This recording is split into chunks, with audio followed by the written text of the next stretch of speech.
그래서 결국은 나와서 이쪽 서울벤처 인큐베이터에서 하는 경영자 그 수업이 있어요. 그 기술 창업 아카데미라는 게 있는데 거기에 알게 돼서 오게 됐고 강의를 들으면서 창업을 준비하게 됐습니다. 그래서 2009년 11월 10일 날 DGM 정보기술이라는 회사를 창업을 했어요. 사실은 DGM 정보기술이라는 회사는 2009년도에 나올 회사가 아니었습니다. 준비가 되지 않았었는데 현실이 저를 밀어내서 DGM 정보기술을 회사를 차리게 됐어요.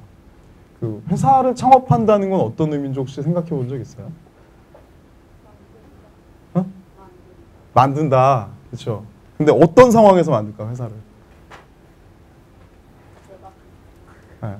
대부분의 사람이 이제 회사를 차렸다 그러면 돈이 좀 있다고 생각을 하잖아요. 그렇죠? 돈이 있어야 회사를 만드니까.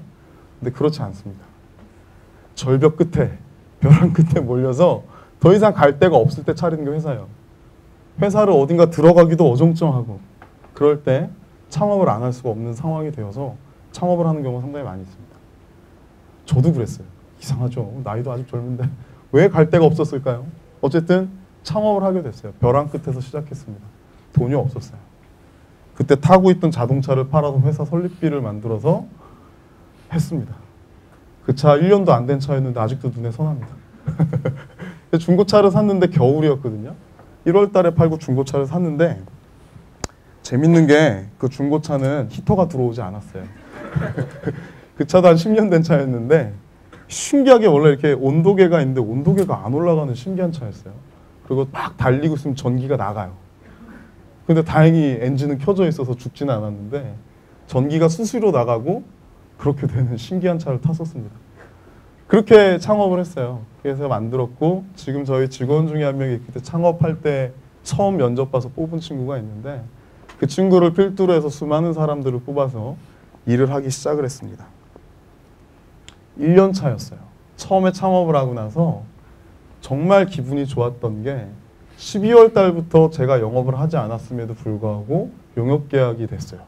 그래서 야, 매출이 뜨는 우리는 진짜 괜찮은 회사구나 라고 생각을 했고 2010년도 이듬해 바로 벤처기업 인증이 되면서 기업부설 연구소를 받고 정부 과제까지 1억짜리를 받아서 승승장구했습니다. 야, 남들이 보면 야, 너 대단하다. 어떻게 그게 됐냐. 저도 잘난 줄 알았었어요. 근데 실패였습니다. 그렇게 많은 걸 받았는데 1년 차에 가장 어려웠던 건 뭐냐면 믿을 만한 사람이 없었어요.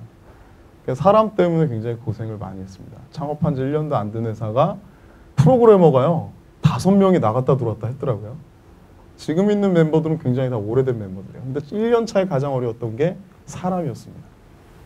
믿고 있었던 사람이 참 어려운 일이 많았는데 여기서 알게 된 사람이었어요. 그래서 사람을 살릴 때 항상 중요한데 그 친구를 믿고선 일을 굉장히 많이 맡고 기술이사로 들어앉혔는데 그 친구가 거짓말을 했습니다. 저한테.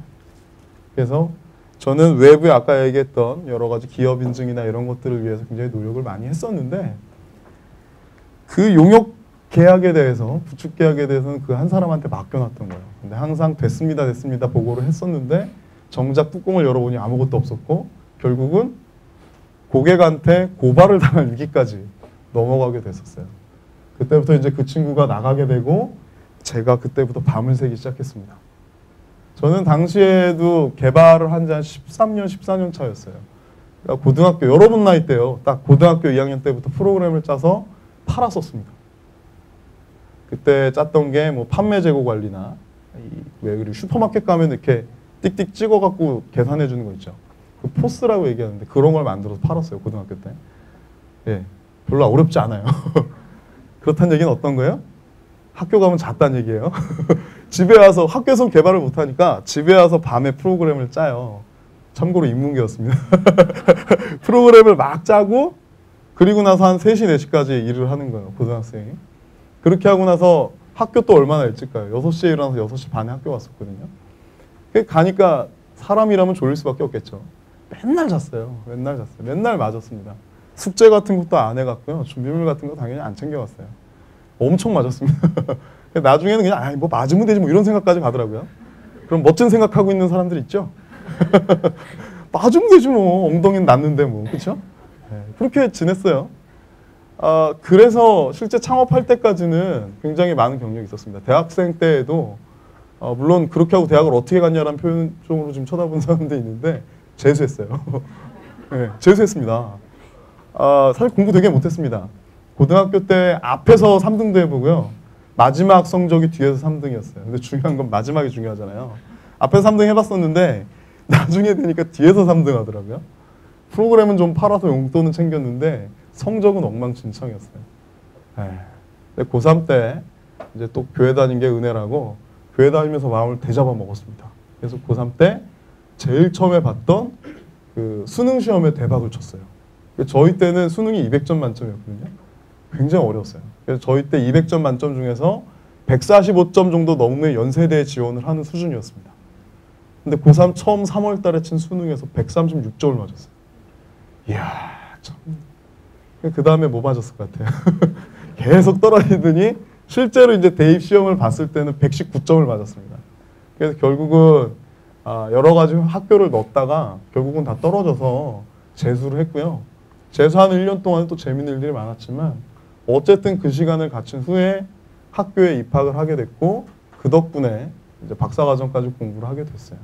근데 공부는 진짜 못합니다. 지금도 못해요. 그때 당시에 저 봤던 사람들이 대학에서 강의하는 거 보면 학을 뗄걸요. 맨날 자는 사람이 어떻게 학교에서 강의를 하냐. 지금 교수님 소리 들으면서 다니니까 정말 이상하죠. 그래서 고등학교 때 공부 못해도 교수할 수 있어요. 진짜 가능합니다. 별거 아니에요. 대학에서 강의하면 대단해 보이잖아요. 그렇죠? 아무것도 아니에요. 아무나 할 수 있습니다. 여러분도 마음만 먹으면 언제든지 강단에 서서 강의할 수 있어요. 어렵지 않습니다. 하고 싶은 사람 저한테 얘기하세요. 알려줄게요. 어쨌든 그렇게 거쳐서 왔는데 저는 제가 10몇 년 동안 프로그램을 짜봤기 때문에 제가 손을 대면 모든 게 잘 될 줄 알았어요. 하룻밤을 새고 이틀밤을 새고 3개월을 새고 6개월을 샜습니다. 집에 결혼을 해서 애까지 있는데 집에 일주일에 2번밖에 못 들어갔어요. 그것도 옷 갈아입으러. 안 끝나는 거예요, 일이. 안 끝나더라고요. 그때 가장 힘든 실패를 맛봤습니다. 와, 나는 이렇게 해서 남들이 못한 것까지 해서 왔는데 결국 내가 밤을 새도 이거 하나 끝나질 못하는구나. 그런 때 무슨 생각이 들까요? 자살 생각을 옛날 같았으면 했을 거예요. 교회 다니는 사람 자살하면 천국 못 간다는 얘기 때문에 무서워서 못했습니다. 근데 노력을 해도 안 된다는 걸 깨달았어요. 난 내가 그렇게 대단한 사람이 아니구나를 1년 차에 깨닫기 시작했습니다. 그렇게 우여곡절 끝에 1년이 지나갔고요. 2년 차가 되면 좀 나아질 줄 알았어요. 근데 2년 차에 또 실패를 했습니다. 또 다른 계약을 했는데요. 아는 사람한테 공을 들여서 계약을 했어요. 근데 그쪽에서 말도 안 되는 걸로 트집을 잡아서 결국은 망하게 됐습니다. 손실이 어마어마했고요. 순손실이 6천만 원이 나는 놀라운 사건이 2년 차에 일어났어요. 벌은 것도 없는데 6천만 원이 순식간에 날아가는 일들을 겪게 됐습니다. 근데 지금은 다행이라고 생각을 해요. 그 사람들이랑 엮였으면 좋았을 게 없겠다라는 게 1년이 지나니까 보이더라고요. 근데 어쨌든 그 시간을 겪을 때는 어떤 정도였냐면 이 사람들이 전화를 걸어서 공갈을 협박을 해요. 분명히 자기네들과 같이 일을 하자고 해서 계약을 해서 일을 했어요. 우린 다 만들어줬습니다. 근데 갑자기 트집을 잡으면서 안 된다는 이유를 대더니 계약을 파기하겠다고 얘기를 하더라고요. 그때도 밤을 엄청 샜습니다. 밤을 많이 새면 어떤 현상이 오냐면요. 처음엔 여기가 저려요. 컴퓨터 많이 해봤어요? 여기 새끼손가락 저리지 않아요? 안 저려? 아직 젊어서 그래. 30이 넘으니까 달라지더라고. 내가 머리가 숱이 많아서 옛날에 이렇게 쳤었거든. 이렇게 하면 없잖아 지금. 딱 30살이 넘으니까 그렇더라고요. 근데 그때 말도 안 되는 트집을 잡아서 온갖 협박을 다 하는 거예요. 저희 직원한테도 전화를 걸어서 욕을 하고요. 변호사까지 만났었어요. 소송까지 가려고. 그때가 제일 힘들었습니다. 하루 종일 나 주고 밥이고 아침에 전화를 걸어서 욕을 하는 거예요. 왜 그렇게 욕을 할까? 내가 잘못한 것도 없는데. 그런 식으로 해서 또 2년차를 물고 지나갔어요. 저도 좀 좋은 얘기 좀 해서 저도 좀 이렇게 좀 멋있어 보이고 싶은데 그게 작년 2년차까지예요. 지금 저희 회사가 2011년 11월 달부터가 이제 3년차 시작이거든요. 근데 그 2년차까지 저런 일들을 겪었어요. 그리고 나서 안정된 사람들을 얻게 됩니다. 그래서 현재는 아까 얘기했던 에어다트라는 그 통신을 해서 던지면 맞춰지는, 그러니까 닌텐도 위 같은 걸 핸드폰으로 만들었다고 생각하면 돼요. 그것들을 만들어서 굉장히 좋은 평을 받게 되었지만 그 전까지는 사실 계속 고생만 했어요.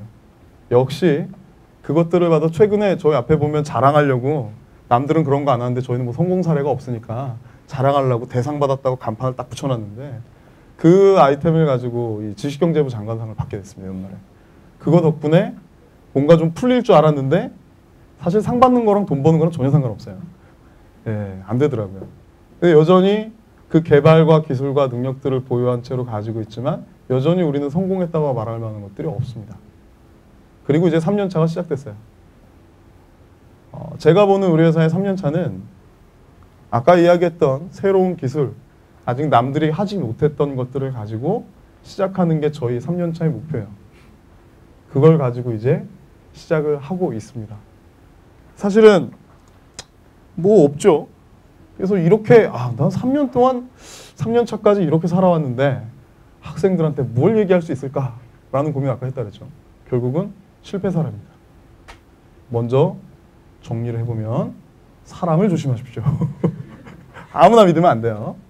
그리고 그 사람들과 같이 할 수 있는지를 깊이 고민을 해보세요.